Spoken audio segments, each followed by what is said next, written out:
So if you want to change the world, start off by making your bed. If you make your bed every morning, you will have accomplished the first task of the day.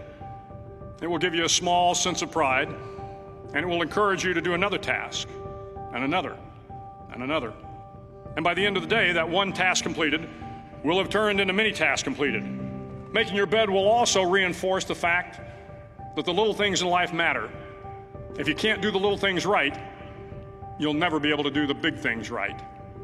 And if by chance you have a miserable day, you will come home to a bed that is made, that you made. And a made bed gives you encouragement that tomorrow will be better. To pass SEAL training, there are a series of long swims that must be completed. One is the night swim.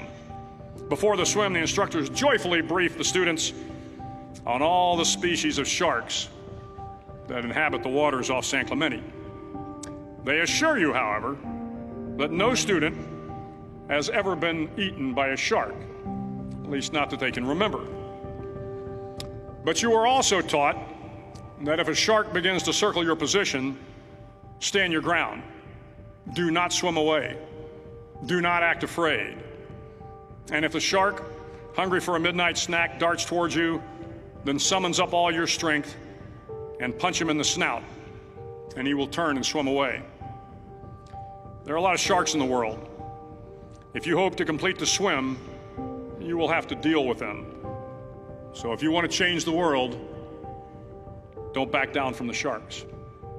Over a few weeks of difficult training, my SEAL class, which started with 150 men, was down to just 42. There were now 6 boat crews of 7 men each. I was in the boat with the tall guys, but the best boat crew we had was made up of the little guys, the Munchkin crew, we called them. No one was over 5'5". The Munchkin boat crew had 1 American Indian, 1 African American, 1 Polish American, 1 Greek American, 1 Italian American, and 2 tough kids from the Midwest. They out-paddled, outran, and outswam all the other boat crews. The big men in the other boat crews would always make good-natured fun of the tiny little flippers the Munchkins put on their tiny little feet prior to every swim. But somehow these little guys from every corner of the nation and the world always had the last laugh, swimming faster than everyone and reaching the shore long before the rest of us. SEAL training was a great equalizer. Nothing mattered but your will to succeed, not your color, not your ethnic background, not your education, not your social status. If you want to change the world, measure a person by the size of their heart, not by the size of their flippers. The 9th week of training is referred to as Hell Week. It is 6 days of no sleep, constant physical and mental harassment, and 1 special day at the Mud Flats. The Mud Flats are an area between San Diego and Tijuana where the water runs off and creates the Tijuana Sloughs, a swampy patch of terrain where the mud will engulf you. It is on Wednesday of Hell Week that you paddle down to the Mud Flats and spend the next 15 hours trying to survive the freezing cold, the howling wind, and the incessant pressure to quit from the instructors. As the sun began to set that Wednesday evening, my training class, having committed some egregious infraction of the rules, was ordered into the mud. The mud consumed each man till there was nothing visible but our heads. The instructors told us we could leave the mud if only 5 men would quit. Only 5 men, just 5 men, and we could get out of the oppressive cold. Looking around the mud flat, it was apparent that some students were about to give up. It was still over 8 hours till the sun came up. 8 more hours of bone-chilling cold. The chattering teeth and the shivering moans of the trainees were so loud, it was hard to hear anything. And then one voice began to echo through the night. One voice raised in song.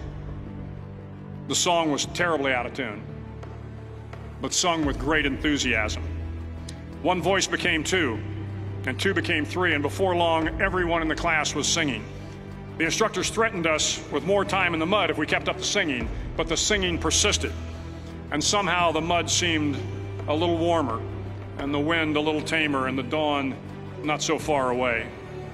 If I have learned anything in my time traveling the world, it is the power of hope. The power of one person, a Washington, a Lincoln, King, Mandela, and even a young girl from Pakistan, Malala. One person can change the world by giving people hope. So if you want to change the world, start each day with a task completed. Find someone to help you through life. Respect everyone. Know that life is not fair and that you will fail often. But if you take some risks, step up when the times are the toughest, face down the bullies, lift up the downtrodden, and never, ever give up. If you do these things, the next generation and the generations that follow will live in a world far better than the one we have today. And what started here will indeed have changed the world for the better.